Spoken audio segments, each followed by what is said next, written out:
Assalamualaikum warahmatullahi wabarakatuh. Hari ini di hadapan kita sudah ada Suzuki Karimun Wagon R GS AGS. Yes, ini panjang banget ya penyebutan namanya. Dan menariknya City Car ini adalah JDM alias Jaipur Domestic Market ya.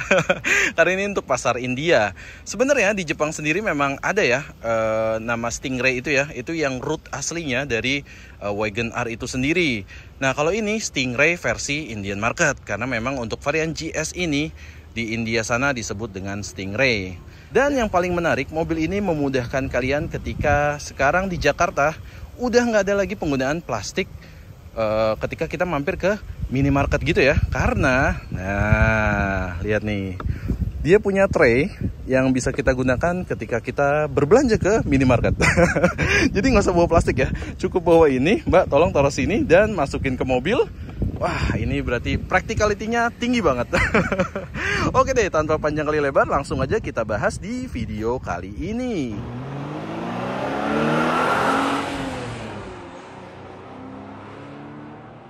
Ketika City Car lain hadir dengan desain kekinian, Suzuki justru mengajak kita nostalgia dengan bahasa desain mengotak di era 90-an akhir alias di Karimun kotak. Meskipun tidak terasa aura Jepangannya, ya memang karena mobil ini itu tumbuh dan berkembang untuk Indian market. Beruntung di akhir tahun 2014, Suzuki meluncurkan varian flagship yang cukup niat. Karena merubah total desain depan dan diberi nama GS di akhirnya. Ibaratnya Avanza punya varian Veloz dulu ya. Dan desain depannya ini jadi jauh lebih enak dipandang dan jadi yang terdepan urusan perlampuan. Gak sampai di situ, hadir pula varian blind fan yang dapat mengakomodir kebutuhan flat menyusul varian GL yang lebih dahulu mengaspal. Sampai akhirnya di tahun 2021 unit ini didiscontinue ya. Dan kebetulan banget nih gue sempat videoin unit terakhir yang mau pengiriman. Ini adalah varian Wagon R GS yang blind fan. Nah kalau mau intip sedikit belakangnya kayak gini. Walaupun di India sana sudah ada varian barunya, nampaknya Suzuki Indonesia mengambil langkah lain nih. Sebagai pengganti di posisi ini akan dimasukkan, ya kalian benar, Suzuki Espresso. Gimana kalau model kalian lebih suka Wagon R ini atau si Espresso ya? Coba tulis di kolom komentar di bawah. Langsung aja kita bahas dari fascia depannya. Yang pertama di bagian grill ya. Nah bagian grill ini salah satu pembeda dari varian GL maupun GX-nya ya. Karena memang GS ini varian tertinggi dengan fascia depan yang sedikit dirubah. Yang pertama grillnya ini ya, bahannya unik nih. Ini bahannya mika seperti dengan lampunya. Dan di bawahnya baru ada bolongan kecil yang bisa masuk udara ke bagian dalam.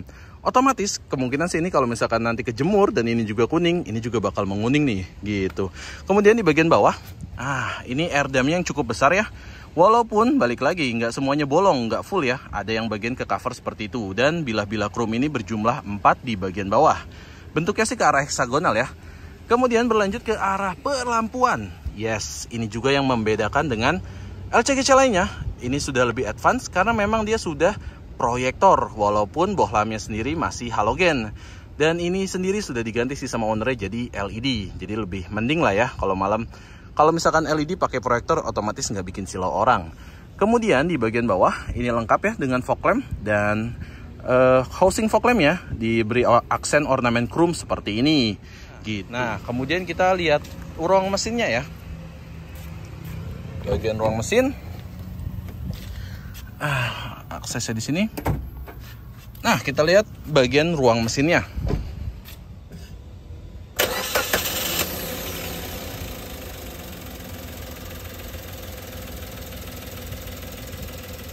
Ya, inilah dia ya mesinnya K10B 3 silinder. Aduh, hobi banget ya LCGC zaman ini 3 silinder ya.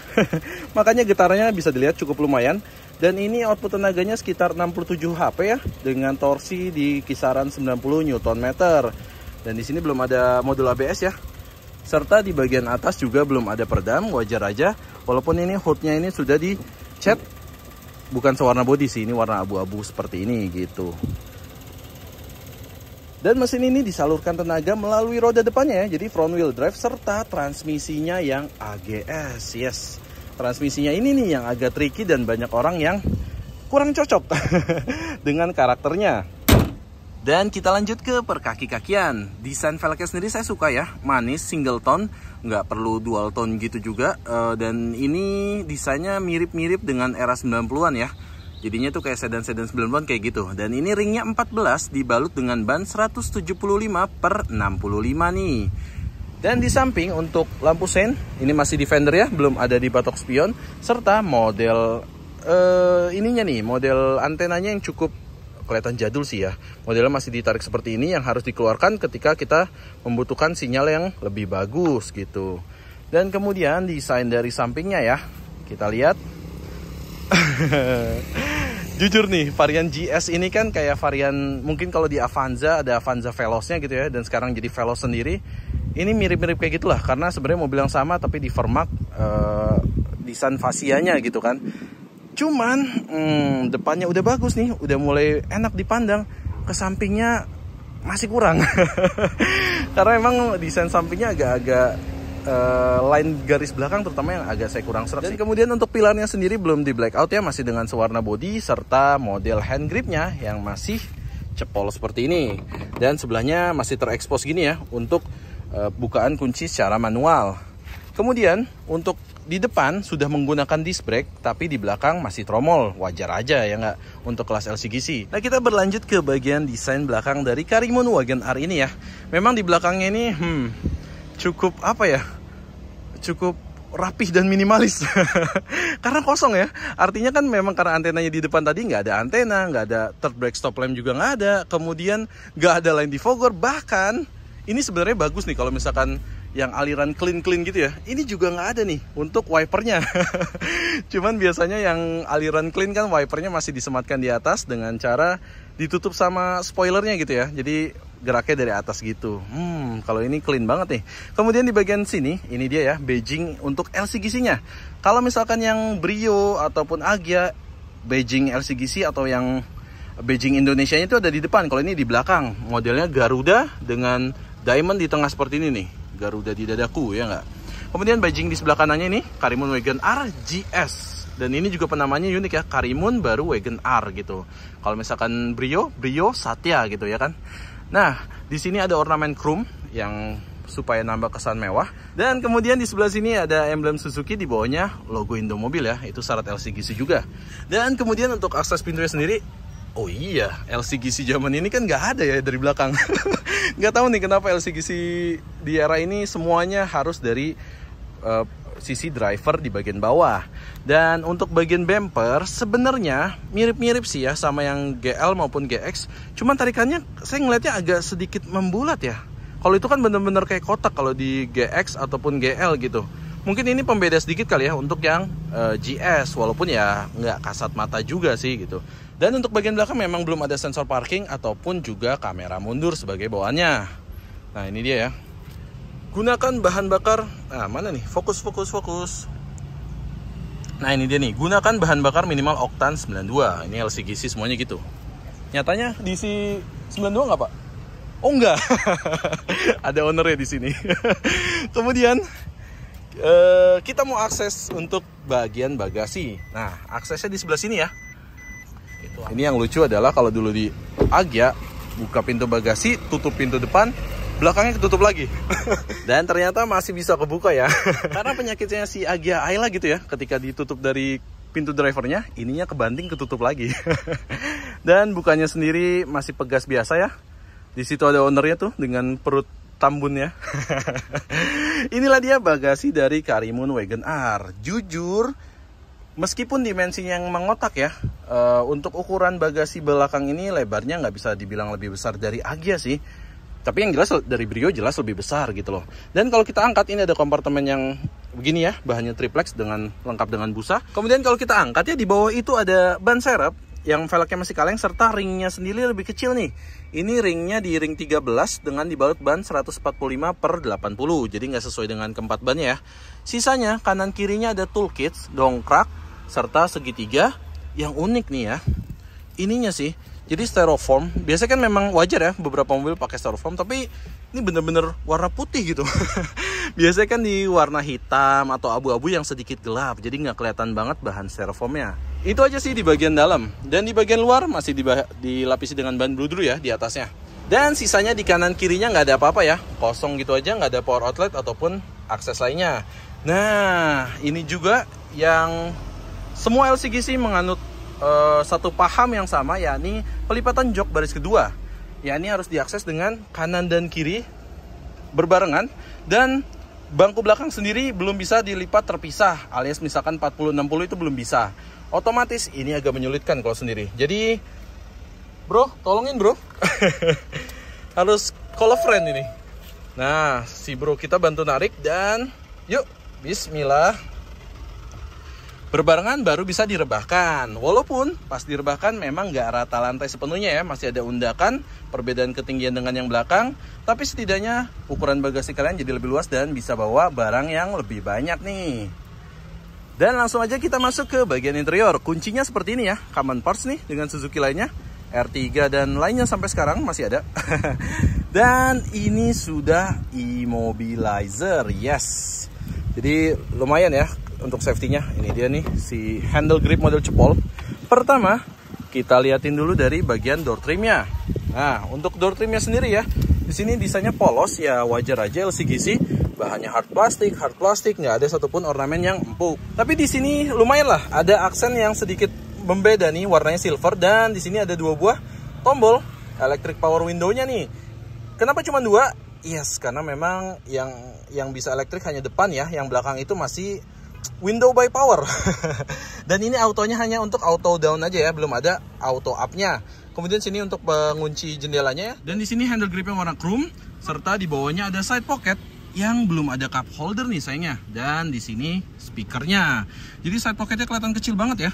Dan di sini ada warning nih tentang auto gear shift-nya.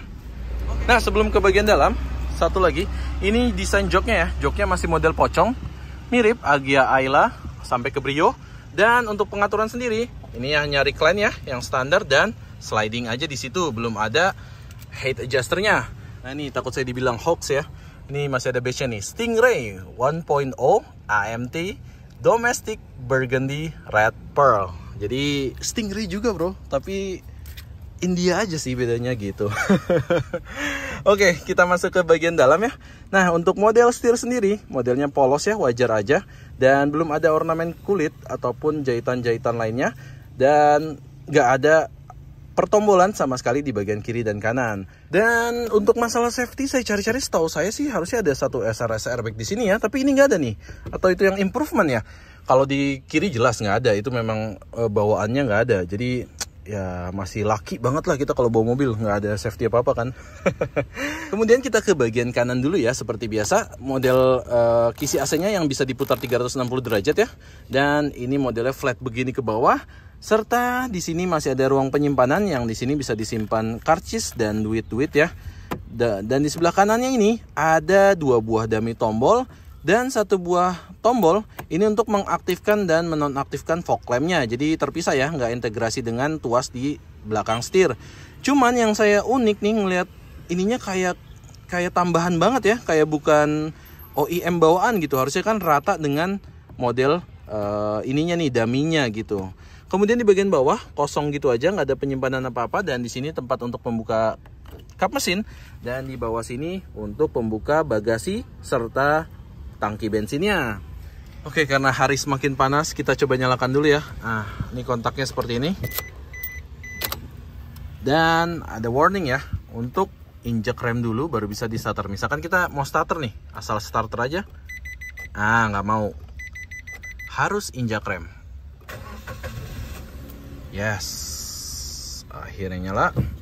Oke, kemudian standarnya untuk plus di sebelah kanan hanya untuk pengaturan lampu serta lampu sein, karena fog lamp-nya tadi terpisah. Dan di sebelah kiri juga standar, ini untuk pengaturan wiper serta intermittent, walaupun belum ada pengatur speednya ya. Nah, wiper depan dan nggak ada wiper belakang. Baru ingat saya. Dan untuk pengaturan setir sendiri, sayangnya ini modelnya fix nih, jadi nggak ada pengaturan ya. Untuk tilt apalagi teleskopik gitu loh. Cuman ya nanti kita kasih tahu impresi rasa bawanya dengan setir fix seperti ini ya. Dan inilah dia desain dari speedometernya. Ini cukup sederhana ya. Modelnya sendiri mengingatkan saya sama Agya ya. Cuman di sini ada pendaran orange nih sebagai variasi aja. Dan di sini banyak nih ornamen-ornamen yang nggak kelihatan. Termasuk di sini lihat deh, ada ABS-nya nih sebenarnya nih. Mungkin agak disunat kali ya masuk ke kita. Serta di situ juga ada indikator airbag kalau bisa dilihat nih. Nah, sebelah sini nih. Fokusnya ke tangan saya. Nah, ini nih. Kelihatan ya di sebelah situ ya. Kemudian kalau kita kontak on, nah ketika di kontak on memang dia nggak ada indikasi untuk temperaturnya ya. Jadi di sini cuma ada digital itu untuk bar bensin serta penunjuk gigi dan odometer aja. Sisanya nggak ada MID apapun itu, hanya trip A dan trip B aja. Kemudian ini dia desain model dashboardnya. Sebenarnya agak ngingetin saya dengan MPV ya, dengan model yang tengah bawahnya bolong seperti ini dan kesannya menggantung gitu, agak-agak floating. Dan di sini nggak ada tempat penyimpanan apapun, dan untuk bahan sendiri jelas semuanya hard plastik, udah no complaint kalau buat LCGC. Di sini ada head unitnya, head unit bawahnya ini cuman ada MP3, WMA dan AUX serta USB ya, jadi belum ada Bluetoothnya nih. Kemudian ke bagian bawah di sini polosan gitu aja, nggak ada aksen apa-apa, cuman ada lampu hazard, dan di bawahnya juga ada pengaturan AC ya yang tadi saya nyalakan karena cukup panas. Cuman sayangnya di sini polos banget nih. Cuman ada pengatur speed fan-nya serta di sini pengatur suhunya yang belum ada pemanasnya, dan juga nggak ada sama sekali pengaturan arah semburan. Setahu saya sih kalau misalkan di Indianya ada deh. Jadi masuk ke sini mungkin dihilangkan. Di bawahnya ada tempat kompartemen yang bisa nyimpen HP kita lah ya. Dan ini dia yang saya bilang tadi. Floating, asik, mengambang gitu ya. FPV juga gitu sih setahu saya. Dan uniknya karena desain floating ini, jadi power socketnya agak ngumpet nih di bagian sini. Nah, ini dia nih power socketnya. Ya memang aksesnya jadi lebih dekat ya dengan pengemudinya gitu. Oke, kemudian lanjut ke bagian bawah ya. Ini ada tempat kompartemen penyimpanan ya. Dan 2 buah cup holder yang modelnya miring seperti ini. Mungkin supaya lebih dekat dengan jangkauan driver. Dan inilah dia pedal atau tepatnya tuas ya, tuas transmisi dari Suzuki Karimun Wagon R AGS alias Automatic Gear Shifted kalau nggak salah ya. Ini adalah AMT sih sebenarnya, intinya gigi manual yang dimatikan gitu. Jadi beda nih dengan transmisi matic pada umumnya. Makanya kalau misalkan kita lihat tuasnya nggak ada huruf P-nya. Kalau misalkan parking dia harus di N alias netral. Mirip banget ya sama kalau kita pakai 3 pedals gitu ya. Kemudian lanjut ke bagian tengah. Bagian tengah di sini hanya ada tempat penyimpanan koin yang cukup banyak nih, serta di sini rem tangannya tentu saja masih laki, dan di bagian belakang sini hanya ada tempat kompartemen yang bisa juga jadi cup holder sih ya. Dan ini ada STNK-nya nih. Coba kita cek. Ya, untuk pajaknya saya cek ya. Di sini nilainya Rp3.075.900 dan ini progresif sih, katanya progresif pertama ya. Jadi ya lumayan tinggi, makanya saya bingung untuk mobil tahun 2015 dengan cc yang nggak nyampe 1000. Nah kemudian, ini nih lihat nih tombol AC-nya ya. Kalau saya center seperti ini, fan-nya di 2. Wow, smiley. Ada icon face smile gitu ya di sini ya. Mata dan mulut menganga. Intermezzo sedikit ya bro. Kemudian di samping kiri sini, polos aja ya, nggak ada apa-apa kompartemen karena kompartemennya itu baru ada di bagian bawah. Di bagian bawah glove box cukup besar dan cukup dalam, tapi memang bukanya masih nggak soft opening, jelas aja. Di sini sebenarnya ada sedikit beberapa desain gitu ya, artinya ornamen-ornamen yang berbeda gini, tapi nggak dicat sih, jadi masih sewarna aja. Kesannya agak mati aja, nggak kayak ini nih. Ini yang ada sedikit lah warna silver, supaya lebih hidup aja di interiornya gitu. Nah ini tadi detail yang baru dikasih tahu nih, ternyata ini ada tempat sebenarnya buat buku manual, tapi kita bisa fungsikan juga lah ya untuk taruh tisu basah seperti ini. Nah, jadi ada 2 layer lah, 2 layer yang cukup kecil. Lumayan buat nambah-nambah tempat. Kemudian, ini nih yang menarik nih, yang tadi saya sampaikan di awal. Ini dia posisi tempat penyimpanan yang tersembunyi di Karimun Wagon R GS. Nah, posisinya ada di bawah bangku bagian penumpang depan ya. Kalau misalkan kita benar-benar taruh barang, ya orang insya Allah nggak akan ada yang tahu sih, kecuali nonton review ini ya nggak. Biasanya kan kalau tempat penyimpanan sepatu gitu kayak expander adanya dari sini ya, atau Sienta gitu. Nah ini beda sendiri nih, tempatnya benar-benar tersembunyi. Kemudian kita ke bagian atas ya, untuk seat belt jelas aja modelnya fix dan belum ada cover.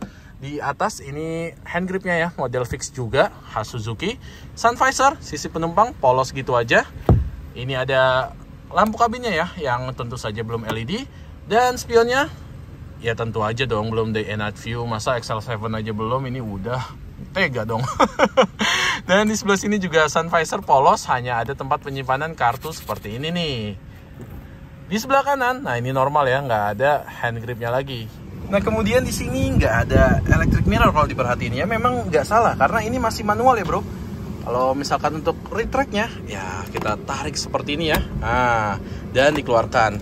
Serta ini juga belum electric mirror, walaupun ini desainnya covernya ya rapih gitu ya, seolah harusnya ada electric. Ternyata masih pakai touch seperti ini nih, nah kayak gitu. Jadi ada sedikit gearnya gitu ya, bunyi grek gitu kalau kita geser dan kita atur. Dan dari Suzuki-nya katanya sebenarnya ada opsi tambahan nih untuk nambahin electric mirror-nya, yang ditambahinnya nanti di tombol dummy sini ya. Dan info dari pemiliknya sih dia diminta harga 1 juta termasuk pasang ya bro ya. Termasuk pasang gitu. Ya, langsung aja kita akses di bagian belakang. Pertama dari door trim dulu seperti biasa. Layoutnya sendiri mirip, hanya aja yang beda yes jelas. Ini window by power yang tadi saya bilang ya. Oh, tapi enteng kalau buat nurunin. Ya, buat naikinnya agak lumayan berat lah ya. Di sini hand gripnya juga masih chrome, tapi di bawahnya nggak ada side pocket apapun. Jadi rata seperti ini nih. Cuman hadir speaker ya. Jadi memang total speaker di AGS ini atau di Wagon R GS ini 4 ya. Dan inilah dia ya, desain bangku belakang dari Wagon R GS ya. Modelnya cukup rata dan nggak ada apa ya istilahnya support yang cukup berarti saya lihat dari desain joknya. Dan yang paling saya kurang serak lagi dengan LCGC di zaman ini semuanya, hampir semuanya nggak ada yang punya headrest yang bisa adjustable, semuanya fix seperti ini ya. Modelnya pocong, jadi depan belakang model fix semua. Masuk ke bagian dalam ya. Waduh, kalau masalah ruang kaki nih ya, untuk mobil ini jangan ditanya deh. Lumayan banget, kaki masih bisa masuk ya ke bagian depan. Kemudian untuk kaki saya yang tingginya 180 cm, di depan sudah saya set ya, sesuai dengan posisi saya. Ini masih ada 4 jarian loh, enak banget. Kemudian untuk kepala, ini lagi yang lebih juara, karena memang desainnya sedikit boxy ya. Ini hadir sampai dengan 6 jari di bagian kepala. Kemudian di bagian bawah tunnelnya ya tentu saja nggak begitu tinggi, ini enak rata, jadi ini mungkin lebih nyaman untuk duduk bertiga di bagian sini. Kemudian safety di belakang hanya ada seat belt ya, 2 titik ya, yang diambil dari sini modelnya fix, dan di atas ini ada hand grip modelnya juga fix. Dan untuk akomodasi cuman ada seat back pocket yang ada 1 di sebelah penumpang sini aja, sisanya belakang nggak ada tempat penyimpanan apapun. Yaitu dia ya yang sedikit minus di bagian belakang untuk practicality penyimpanan barang di Wagon R ini. Di kanannya nggak ada nih seat back pocket gitu. Cuman kalau posisi duduk serius deh, posisi duduk nggak terlalu tegap, masih sedikit terbahan, dan juga busa joknya tuh empuk gitu, tebel, jadi nyaman nih buat jarak jauh. Apalagi setahu saya nih, saya tadi udah sempat nyobain gitu ya, bagian duduk di belakang itu termasuk empuk sih ini mobil, termasuk empuk, bantingan suspensinya jadi nyaman banget buat duduk di belakang. Oke, kita lanjut nyobain bawa mobil ini. Oke, bismillah, kita bakal coba ajak muter ya dan kasih impresi berkendara dari Karimun Wagon R GS ini. Masuk AMT, ini agak-agak unik nih, karena ini agak tanjakan ya di sini. Yang pertama saya notice, dia itu kalau misalkan kita masukkan ke gigi persneling D-nya ya, kalau misalkan kita ditanjakan, kita langsung lepas rem itu agak mundur sedikit. Itu ternyata memang ada petunjuknya di sini nih. Kalau misalkan di kondisi menanjak, itu gunakan rem parkir untuk membantu start. Jadi hati-hati nih, bisa mundur ketika lagi posisi tanjakan. Oke, yang pertama dari posisi mengemudi. Memang posisi mengemudi City Car ini cukup commanding nih. Jadi agak tinggi, bisa dilihat ya. Tinggi saya 180 cm, justru ini menguntungkan dengan posisi seperti ini. Artinya saya masih dapat posisi duduk yang cukup nyaman dibandingkan dengan Agya dan Ayla. Walaupun setirnya fix ya, tapi posisi saya masih bisa menjangkau dan kaki saya masih bisa selonjoran cukup nyaman di sini. Ya balik lagi, tadi memang posisinya yang cukup commanding, jadi lebih friendly dengan yang orang tinggi gitu ya. Kemudian masalah visibilitas jelas, desain mobil ini boxy bro. Jadi cukup luas ya, kanan kirinya luas, depan belakang luas. Cuman memang pilar A-nya ini sedikit menghalangi, walaupun ini sudah dibantu dengan kaca, tapi belum maksimal sih bantuannya menurut saya gitu. Dan kalau misalkan masalah giginya ya, AGS-nya nih, jujur kikuk banget sih. Kalau misalkan saya dulu pernah ngerasain Ignis, itu saya udah hampir, aduh ini mobil apa gitu ya kalau untuk transmisinya ya. Tapi kalau di mobil ini, ya sama aja, nggak berubah gitu. Mungkin ya yang jadi poin plusnya AGS hadir di City Car seperti ini adalah ya city car nggak akan kita bawa kenceng-kenceng kali ya. Jadi cruising santai di tol, karena juga memang ini kan konsumsi BBM-nya irit loh. Kalau di dalam kota bisa ke 114, dan kalau keluar kota kalau kakinya oke bisa di 122 gitu. Jadi ya udahlah cruising santai gitu ngegasnya. Karena kalau misalkan berasa nggak tuh di kamera? Kalau kita gas nih ya, nanti saya di depan agak coba sedikit gas ya. Enaknya di luar, nanti kita bakal kasih footage di luar deh ya. Footage di luar. Itu kalau digas, begitu digas, ngek dikit kita badannya berasa ke depan, ngoper gigi dulu baru jalan. Hal itu juga yang didapetin kalau kita lagi mau gigi mundur. Karena kalau masuk gigi mundur, itu ada khas klak gitu ya, perpindahan gigi yang kalau kita biasa pakai manual transmission tuh. Jadi kalau kita pergi gigi klak gitu. Nah, itu sama persis gitu kalau di mobil ini. Nah, ini ya, kalau mau tahu rasa kikuknya AGS, ini gigi satunya. Gue gas dan mau ngoper gigi 2. Kelihatan deh badan gue menghentak ke depan gitu. Dan itu ngoper gigi 3. Aduh. Nah, ada satu cara, trik yang bisa bikin AGS ini cukup halus. Caranya, bisa lihat ke transmisinya, kita oper dulu ke mode manual, kemudian ini indikator menunjukkan gigi 2 ya. Kita main timing nih. Kita gas. Kita oper gigi 3, berbarengan kaki kita angkat. Jadi kalau kayak gitu insya Allah beneran halus deh. Jadi kalau misalkan kita gas, kemudian nunggu timing, oper sekaligus kita angkat pedal gasnya, itu bakal terasa halus, nggak ada hentakan yang kayak tadi badan saya ke depan gitu tuh. Paling gitu kalau mau bikin halus pakai AGS. Jadi selalu pakai mode manualnya ya. Cuman ya jadi sibuk juga kayak nggak matic gitu ya. Jadi kayak motor Supra yang nggak pakai kopling doang. Kemudian memang untuk baris keduanya ya, jujur ini adalah salah satu city car yang nyaman banget di belakang. Pertama tadi legroomnya ada, kaki masih bisa selonjor ke bawah ya, ke bagian depan. Kemudian juga ruang kepala luas dan posisi jok nggak terlalu tegap. Selain itu suspensinya juga empuk, walaupun menurut saya pribadi nih empuknya masih di bawah Mirage, tapi ini masih oke banget lah gitu. So oke, kita recap aja untuk Wagon R GS ini. Secara tampilan depan gue masih bisa menerima, walaupun desain ke belakangnya itu dia yang masih kurang diterima juga ya di Indonesia, makanya mobil ini nggak begitu banyak di Indonesia. Cuman kalau untuk masalah lebihnya, memang masalah ruang kepala, terus kemudian kabin ini ya terasa lebih lapang dibandingkan dengan LCGC lain. Dan juga bro-bro sekalian dapetin mobil city car yang memiliki bantingan yang lumayan empuk di belakang gitu. Ya selain itu juga konsumsi BBM-nya yang juara serta lengkap nih. Dan juga ini merupakan city car satu-satunya ya yang memiliki headlamp proyektor serta kunci yang immobilizer nih. Jadi nice ya, lumayan dapet poin plus tersebut. Sisanya masalah desain balik lagi ke selera. Tapi kalau practicality cukup lumayan untuk moving dari titik A ke titik B gitu. Oke deh, sekian aja videonya. Jangan lupa di like, di komen, serta di subscribe. Dan jangan lupa juga di share ke teman-teman kalian yang minat di bidang otomotif. Sekian aja videonya. Terima kasih telah menonton dan wassalamualaikum warahmatullahi wabarakatuh.